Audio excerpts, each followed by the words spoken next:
નમસ્કાર વિદ્યાર્થી મિત્રો, આજના વિડિયો લેક્ચરમાં ધોરણ 12 કોમર્સના તમામ વિદ્યાર્થીઓનું હાર્દિક સ્વાગત છે. આજે તારીખ 6 ઓક્ટોબર 2020, વિષય અર્થશાસ્ત્ર, ધોરણ 12 કોમર્સ અને પ્રકરણ નંબર 2 વૃદ્ધિ અને વિકાસના નિર્દેશકો.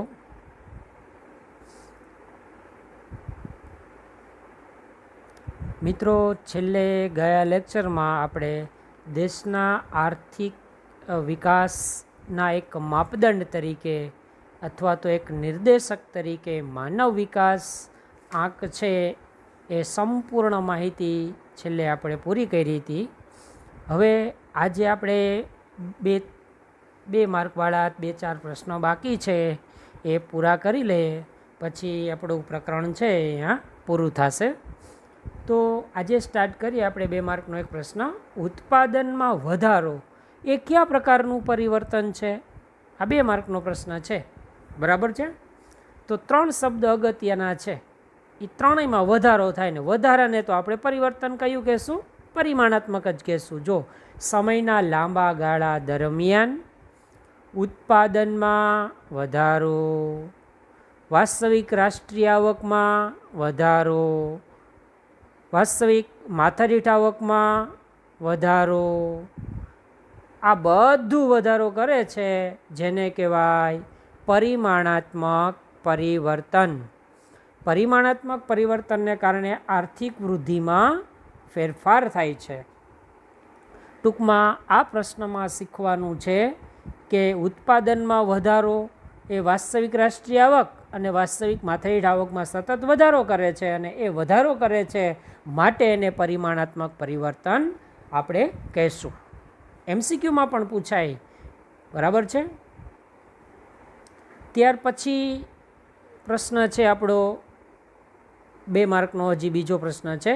સેનિટેશનની સુવિધા એ શેમાં સુધારો સૂચવે છે? મિત્રો, સેનિટેશનની સુવિધા એટલે કે આરોગ્યને લગતી બાબત છે. આરોગ્યની અંદર ઘણા બધી સુવિધાઓ આપણે સારી એવી પ્રાપ્ત થતી હોય તો આપણે એમ કહી શકીએ કે સેનિટેશનની જે પ્રક્રિયા છે એ પ્રમાણમાં સારી છે. તો ચલો એ 2 માર્કનો પ્રશ્ન આપણે ભણીએ. સેનિટેશનની સુવિધા શેમાં સુધારો સૂચવે છે? તો સેનિટેશનની સુવિધાને કારણે ગંદકીનો યોગ્ય નિકાલ થાય, પીવાનું શુદ્ધ પાણી મળી રહે. 2 વસ્તુ ઉપર ભાર મૂક્યો છે, ગંદકીનો નિકાલ અને પીવાનું શુદ્ધ પાણી મળી રહે. પરિણામ શું આવશે? તો કે આરોગ્યની પરિસ્થિતિ સુધરશે અને જેનાથી લોકોની સુખાકારીનું પ્રમાણ પણ વધશે અને તેમના જીવન ધોરણમાં સુધારો થશે. 4 બાબત મગજમાં ખાસ ફિટ કરવાની છે. સેનિટેશનની સુવિધાને કારણે ગંદકીનો નિકાલ થાય, પીવાનું શુદ્ધ પાણી મળે અને એનાથી આરોગ્યની પરિસ્થિતિમાં સુધારો થાય તો લોકોની સુખાકારી વધશે અને જીવન ધોરણમાં પણ સુધારો થશે. આમ સેનિટેશનની સુવિધાને કારણે જીવનની ભૌતિક ગુણવત્તામાં પણ સુધારો થશે. ટૂંકમાં સેનિટેશન છે એ આરોગ્યને લગતી બાબત છે અને આરોગ્યની પરિસ્થિતિ સુધરશે તો સુખાકારી મળશે, જીવન ધોરણ સુધરશે અને ભૌતિક ગુણવત્તામાં પણ સુધારો થઈ શકશે. તો આ થયો મિત્રો 2 માર્કનો પ્રશ્ન, સેનિટેશન.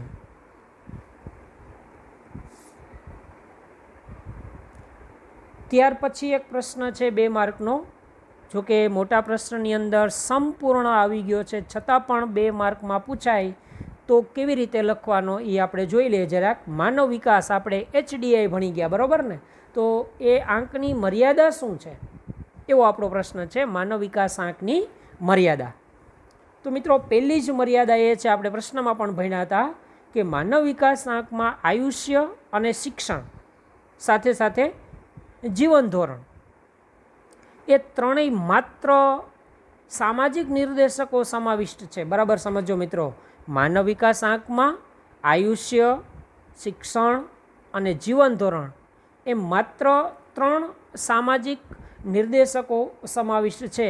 આ સિવાયના બીજા સામાજિક નિર્દેશકોને ધ્યાનમાં લેવાયા નથી, માટે એની મર્યાદા કહેવાય.